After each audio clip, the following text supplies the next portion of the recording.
میری ایک لڑکی سے بات ہوئی، اس نے کہا کہ میں آپ سے مل نہیں سکتی لیکن کچھ ضروری باتیں کرنا چاہتی ہوں آپ سے۔ اس نے مجھے بتایا کہ اس کی عمر 37 سال ہو گئی ہے، رشتہ نہیں ہوتا، کوئی نہ کوئی وجہ بن جاتی ہے، ہوا رشتہ ختم ہو جاتا ہے۔ ایک بزرگ کے پاس گئی، انہوں نے کہا کہ تمہارا رشتہ بندھا ہوا ہے۔ میں نے حال پوچھا تو کہتا ہے کہ میرے ساتھ نکاح کر لو، کسی کو بتانا مت، 21 دن بعد طلاق دے دوں گا، 2-3 بار ملنا پڑے گا۔ مجھے یہ بات سن کر غصہ آیا اور میں اپنی دوست کے گھر گئی۔ اس نے بزرگ کو برا بلا کہا اور کہا کہ میں اپنے کزن سے تمہارے رشتے کی بات کرتی ہوں۔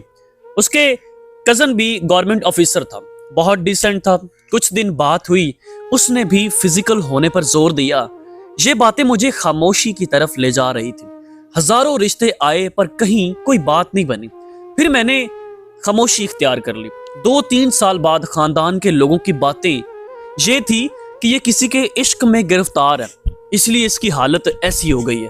گھر والوں کے کہنے پر پھر رشتے دیکھنے کی کوشش کی تو جس بھی مرد سے بات ہوتی وہ شادی کرنا نہیں چاہتا، بس شادی سے پہلے سب کچھ چاہتا تھا، چاہے وہ قاری ہو، نمازی ہو یا عالم، سب کے سب زنا کے تعاقب میں بیٹھے ہیں۔ اس نے کہا کہ بہت لکی ہیں وہ لوگ جنہیں اچھے ساتھی مل جاتے ہیں۔